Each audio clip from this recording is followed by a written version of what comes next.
ఈ తలబందుకు ఒక వినాయకుడు తయారు చేస్తారు, ఎంత ఇంకొక వినాయకుడు ఉంది చూద్దాం పండి. వినాయకులను అన్ని చూసుకుంటా లోపల తిరుగుతుంటే అబ్బగిడు ఒక వినాయకుడు ఉన్నాడు, మంచిగా ఉన్నాడు. అరే ఇంకా జరంత పెయింటింగ్ ఇట్లా చేస్తున్నారు. మస్తు అందంగా తయారు చేసిండ్రు, మస్తు నగలు గిగలు బాగా జోరుదారుగా వేసిండ్రు. అబ్బో పెద్ద దండ వేసిండ్రు, వజ్రాల దండ వేసినట్టు మంచిగా ఉన్నది. ఇది మనము మామూలుగా చూస్తుంటే దండ అనుకున్నాను నేను, కానీ ఇదంతా నగ లెక్కనే అన్నమాట, పెద్ద నగ. కానీ స్వామికి కిరీటం చూడండి, అబ్బా చెక మెరుస్తున్నది. నేను చెప్పిన కదా ఈ హైదరాబాద్ లో వినాయకులు ఈ త్యాపకి ఇటు బందుకున్న వినాయకులు, జల్పల్లి దిక్కున్న వినాయకులు అని బొంబాయి కాన్సెప్ట్ తోటి నడుస్తున్నాయి అని చెప్పిన కదా. అట్లా బొంబాయి కాన్సెప్ట్ తోటి వచ్చిన వినాయకుడే ఈ వినాయకుడు. మీదనేమో కుమారస్వామి ఉన్నాడు ముద్దుగా, ఎందుకంటే కుమారస్వామికి నెమలి వాహనము. ఈ స్వామి కుమారస్వామిని పట్టుకొని పక్కకి ఇక్కడ నెమలి ఉన్నది. ఇది హంసనా నెమలి కనబడతలేదు నాకు, కన్ను చూస్తేనేమో నెమలి లెక్క ఉన్నది, హంసలాగా ఉన్నది కూడా. నెత్తి మీద పింఛం ఉంటేనేమో నెమలి, పింఛం లేదు కాబట్టి హంస. అన్న నమస్తే. నమస్తే.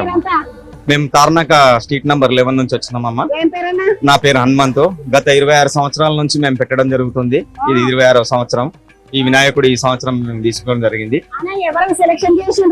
ఇది మా తమ్ముడు, మా కమిటీ మెంబర్స్ అందరు వీళ్ళందరూ కలిసి సెలెక్షన్ చేయడం జరిగింది. ఇది 18 అడుగులు ఉంటదమ్మా. 18 అడుగులు. లెక్క ఏం లేదు, మేము మాకు ఇది నచ్చింది. ఎప్పుడు కూడా ఎవ్రీ ఇయర్ మేము 15, 16, 17, 18 ఆ రేంజ్ లో తీసుకుంటాం. పెద్దదే తీసుకుంటాం, ఎప్పుడైనా పెద్దదే తీసుకుంటాం.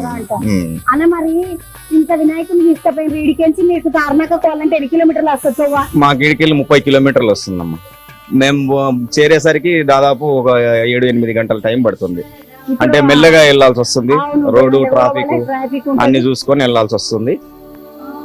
ఇప్పుడు వెళ్తే మేము ఆల్మోస్ట్ మార్నింగ్ 4-3 వరకు చేరుకుంటాం. రేపు పొద్దున మండపం స్టార్ట్ అవుతుంది. ఇంకా మండపం వేయలేదు మాది. ఇంకా వినాయకుడే జోరుదార్ వినాయకుడు. మండపం కూడా మళ్ళీ వేరేగా చేసుకుంటారు. మండపం కూడా ఉంది, వేరే డెకరేషన్ ఉంది. ఏం చేస్తారు డెకరేషన్? మండపం మొత్తం పూలతో అలంకరిస్తాం మంచిగా. ఏడ ఏరియాలో ఇప్పుడు స్ట్రీట్ నెంబర్ 11 అంటే ఎటు దిక్కు అయితే లాలాపేట రోడ్ కు స్ట్రీట్ నెంబర్ 11 అని ఉంటా లోపలికి. ఆడ ధర్నాకలు ఒక కమాన్ ఒక గేట్ లెక్క ఉంటది లాలాపేట కాడ. నారాయణ స్కూల్ గలీలో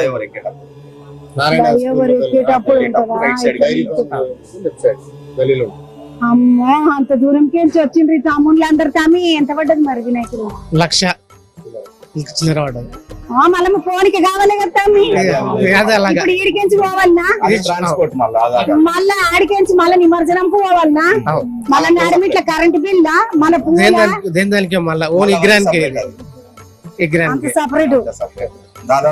అంత కొలువులు ఉన్న గవర్నమెంట్ కొలువుల, ప్రైవేట్ కొలువుల, కొంతమంది గవర్నమెంట్ ఉన్నారు. మా యూనిటీ, మా గోపాలన్న, హనుమంతరావు, హనుమంతన్న, వేణన్న, అందరికి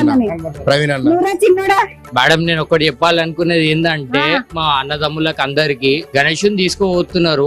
ఒకటి వైర్లు చూసుకోండి, ఏంటంటే కరెంట్లు ఉంటది, కరెంటు దగ్గర కింద మీద చూసుకోండి. ఒకళ్ళు మీద ఉంటారు, ఒకళ్ళు కింద ఉంటారు. ఏంటంటే వైర్లు చూసుకోండి, నార్మల్ కేబుల్ వైర్లు ఉంటాయి, ఎలక్ట్రిక్ వైర్లు ఉంటాయి. అదొక్కటి మీరు చూసుకోండి, ఎందుకంటే వైర్ షాక్ దాకింది అనుకో చనిపోతున్నారు. నార్మల్ గా రీసెంట్లీ అయ్యింది. సో ఇప్పుడు వేరే వాళ్ళకి కాకుండా మనం కూడా జాగ్రత్త తీసుకుందాం. ఏదున్నా కొంచెం ముంగట చూసుకోండి. ఎందుకు అంటే మన తమ్ముళ్ళు ఉంటారు, అన్నలు ఉంటారు, వాళ్ళందరూ ఉంటారు. కాబట్టి నేను వాళ్ళకి చెప్పాల్సింది ఏంటంటే, నిహాల్ చెప్తున్నాడు, జర కరెంట్ల కాడ పైలంగా ఉండి ఎవ్వరు బాధపడొద్దు, అన్నదమ్ములు ఎవ్వరు ఇబ్బందులు పడొద్దు అంటారు.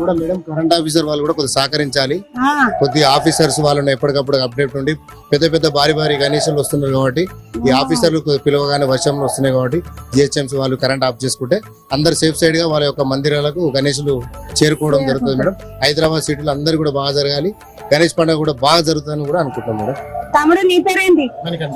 నువ్వు కూడా మాది పక్కన గణేష్ కల్వకుర్తి. తార్నాపల్ల గణేష్ పక్క కల్వకుర్తి నిలబడ్డారు. హైదరాబాద్ లో పక్కకి నిలబెట్టుకొని మరి తీసుకుపోతాం ఇక్కడ నుంచి. ఎన్నేళ్ళకి? 25 ఇయర్. ఇది 25 ఇయర్. 25 ఏళ్ళకి హైదరాబాద్ కల్వకుంటుంది చాలా దూరం కదా తమ్మి. 100 కిలోమీటర్స్ వస్తుంది ఇటు నుంచి. మహబూబ్ నగర్ అంతా నా దగ్గరలో తమ్మి ఎంత పడ్డది మరి మీ విగ్రహం? 1,00,000 రూపాయలు చిల్లర పడ్డది. అది కూడా ఇంచుమించు రెండు same. 18 అడుగులు. రెండు సేమ్ ఉంటుంది. ఏడేళ్ళ పెడతారు కల్వకుర్తిలో. బస్ స్టాండ్ ఆపోజిట్ ఏమంటారు తమ్మి మీ- శివాజీ యువసేన. శివాజీ యువసేన వాళ్ళు కల్వకుర్తి బస్ స్టాప్ కు పోతున్న వినాయకుడు వీడికెంచే పోతున్నాడు హైదరాబాద్ కెంచి. నీ పేరు మనకంట మానికంట తీసుకొని పోతున్నాడు. కల్వకుర్తి వాళ్ళకి దగ్గర శ్రీశైలం కాబట్టి మీరికెంచి స్వామి లడ్డు పంపిస్తాడు. స్వామి మరి మాకు లేదా, మేమేం చేస్తాం హైదరాబాద్ వాళ్ళం కదా, పార్సల్ పంపించినా పెట్టుకుంటాం మేము. మాకు ఎవ్రీ ఇయర్ ఎక్కడి నుంచి వస్తుంది శ్రీశైలం నుంచి.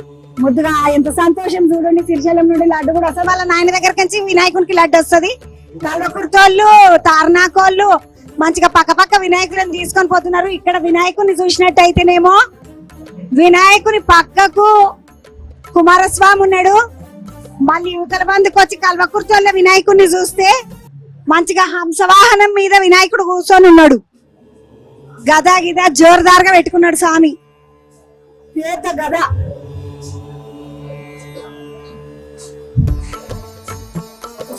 రెండు ఒకటే రకమైన వినాయకులు, ఎందుకంటే ఇక్కడ కూడా స్వామికి పక్కకు కుమారస్వామి ఉన్నాడు.